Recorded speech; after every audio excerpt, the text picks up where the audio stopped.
Pekanbaru, warga desa Air Putih Tampan Pekanbaru diduga jadi korban aniaya oknum Provos Polda Riau. Warga ini meminta atensi Kapolri atas kasus ini. Begini kisah selengkapnya.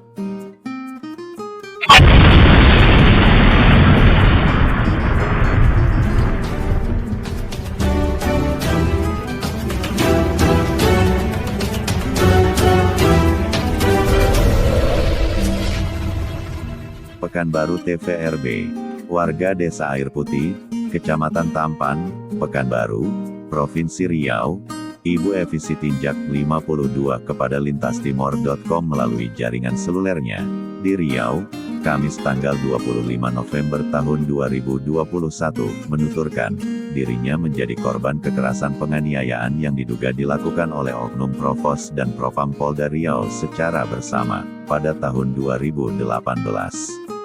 Kasus dugaan ini pun telah dilaporkan ke Propam Polda Riau, tanggal 22 September tahun 2018 dengan nomor laporan polisi LP 469IX 2018 SPKT Riau. Ia menjelaskan, kasus kekerasan ini bermula dari anaknya Sherwin Alfedi Hutapea yang sepeda motornya diduga dirampas oleh oknum Polsek Tampan. Dugaan dirampas sepeda motor milik Sherwin Alfedi Hutapea oleh oknum Polsek Tampan tersebut dengan berdalih melakukan penilangan. Namun, tidak ada surat penilangan dari oknum Polsek Tampan. Sehingga Ibunda Evi Sitinjak melakukan protes keras terhadap oknum Polsek tersebut. Saya tidak terima bahwa sepeda motor anak saya ditilang. Karena saat itu mereka tilang tanpa ada surat tilang. Dan kami diminta untuk bayar uang tilang sebanyak Rp500.000. Kami sudah siapkan uang tersebut untuk membayar sesuai dengan permintaan. Tetapi sesudah sampai di Polsek, polisi menyuruh anak saya untuk tanda tangan dulu berita acara tilang itu. Maka saya tidak mau karena motor itu bukan ditilang melainkan dirampas tanpa dasar hukum yang jelas, tutur Evi Sitinjak. Evi Sitinjak pun tidak puas dan hendak melapor ke Polda Riau. Saat saya mau melapor ke Propam Polda Riau, di saat itulah terjadi kekerasan terhadap diri saya. Saat saya mau naik ke lantai 2 untuk melapor ke Humas Polda Riau ada oknum Provos wanita dan Propam laki-laki membentak saya. Kamu mau kemana ibu? Saya mau ke lantai 2 untuk menjumpai Kapolda dan Humas. Oknum Provos mengatakan tidak ada orang Humas, mereka tugas keluar lapangan semua. Saya terus menaiki tangga kedua oknum Provos DKK mereka ramai tarik paksa, dan saya jatuh terguling. Kasus ini pun saya dengan penasihan hukum membuat lapor polisi ke Polda Riau.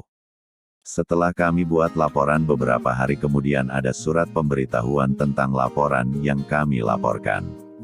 Yakni melaporkan dugaan tindak pidana penganiayaan secara bersama, sama sebagaimana yang dimaksud dalam pasal 170 KUHP yang dilakukan oleh Saudara Sutarman DKK sesuai dengan laporan polisi nomor LP 469IX 2018 SPKT Riau.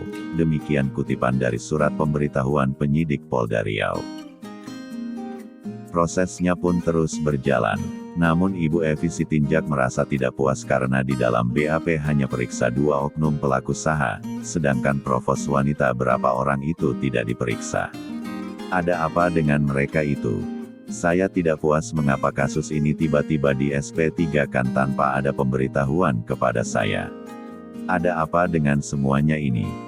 Di dalam BAP itu pun 2 orang oknum pelaku yang diperiksa sedangkan Provos wanita ada beberapa orang itu tidak diperiksa dalam BAP, nama mereka tidak ada. Ada apa itu?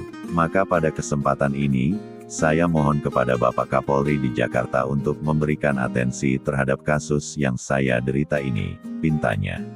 Diberitakan lintastimor.com dan dikabarkan Abdul Rahman TVRB dari Pekanbaru. Selamat siang, Ibu. Dengan Ibu siapa? Saya dengan Ibu Evi Sitinjak. Saya dengan nama Ibu Evi Sitinjak.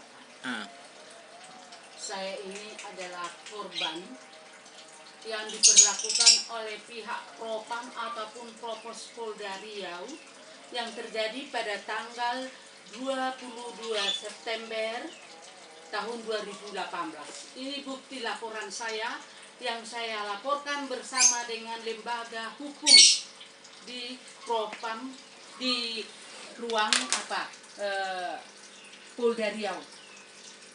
Waktu itu pada saat kejadiannya saya tidak diterima melaporkan dan bahkan mereka tidak bertanggung jawab terhadap saya yang diperlakukan di Polda Riau.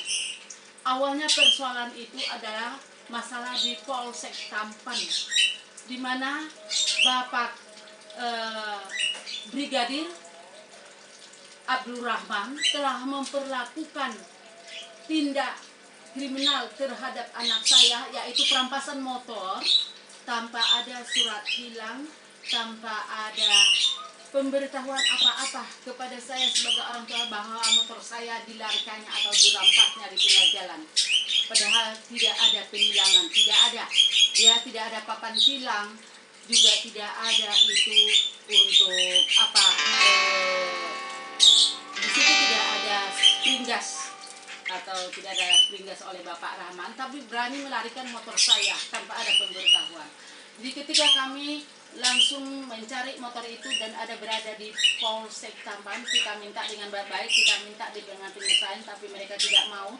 Bahkan mereka memilih supaya itu motor itu saya harus bayar, ya. Yang ada pada saat itu mereka bilang pihak kepolisian 500.000 harus saya bayar ke Bank BRI, dan anak saya dipaksa disuruh untuk mengisi surat tilang di Polsek Tampan untuk menandatangani supaya kami dapat membayarkan uang yang berjumlah yang ditentukan ke Bank BRI. Tapi saya tidak mau, tidak terima. Saya ingin penyelesaian dengan baik-baik karena saya mau kerja, saya mau butuh motor untuk saya pakai cari makan, Pak. Tapi seperti inilah yang terjadi. Dan singkatnya kita berusaha melaporkan kejadian itu ke Propam Polda Riau bahwa motor kita dirampas. Tapi kecewa juga ada Bapak Joni Majuntak yang di Propam pada saat itu, Bapak Sinebaho kalau tidak salah ya, dari Peminal. Bentak-bentaknya dari Yanduan itu, lupa saya namanya, pakai seragam putih dia. Tapi kalau ada wajahnya saya kenal betul dia. Singkat cerita Bu, singkat cerita. Ya, singkatnya kami tidak diterima laporannya, kami sudah dibentak-bentak sama anak saya juga, tapi toh juga tidak diterima padahal habis uang menjemput anak saya. Akhirnya saya mau melapor ke Dumas lah rencana saya pada saat itu tanggal 20 September waktu itu. Saya mau pergi ke lantai atas, itu ruang lobi ya, di ruang lobi saya mau naik ke lantai pertama tangga itu. Kebetulan ada di situ 3 orang bagian Propam, Pak. Jadi orang Propam itu lagi sedang berbincang-bincang, mereka bertiga, saya mau lalu permisi Pak. Mungkin mereka tidak perhatikan ngomong saya. Langsung saya naik mau nanggap tangga pertama, mau kemana kau?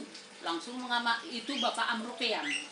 Nah, jadi udah marah dia sih, saya menoleh, Pak, maaf Pak, izin sebentar, saya mau ke lantai atas menjumpai Dumas ataupun Irwasda, saya bilang. Urusan apa Pak ke sana? Ada yang perlu Pak, ada sesuatu yang saya laporkan Pak. Nah, tidak bisa katanya. Terus kulihat pas di belakang itu orang yang menerima yanduan yang marah-marahi saya, kami. Yang kedua orang ada di situ, berarti jangan-jangan orang ini yang mengasih kode ke sana supaya saya tidak diizinkan ke atas. Dan pada saat itu tolonglah Pak, tolong sebentar aja Pak, karena ada nanti perwakilannya. Mereka semua keluar kota. Kalaupun tidak ada mereka pasti ada salah seorang nanti, saya bilang, tapi tak diizinkan singkatnya karena tidak diizinkannya. Makanya mereka dia mengamuk langsung katanya dia ditariknya saya, terus dipanggili semua katanya bawa kita keluarin tarik. Mereka datang rame-rame, termasuk datanglah Bapak si Sutarman langsung mendekap saya, katanya saya, Tuhan itu ditarik paksalah saya, ditarik ini saya sampai ya lebih-lebih itu memang. Kemudian angkat katanya, tarik sampai ini paha saya, tangan saya angkat bopong, jatuh lagi berguling-guling saya di lantai itu sampai akhirnya selanjutnya mereka angkat saya ke pintu ruang lobi itu. Setelah mau keluar disuruhnya lah, ibu sini bawa ini keluar. Nah disuruhnya lantai dibawa. Selanjutnya dibawa saya ke ruang mau ke samping, ada samping itu ruang mau ke propos Pak. Tapi karena ruang propos itu tertutup, maka diangkatnya lah saya lagi ke sana.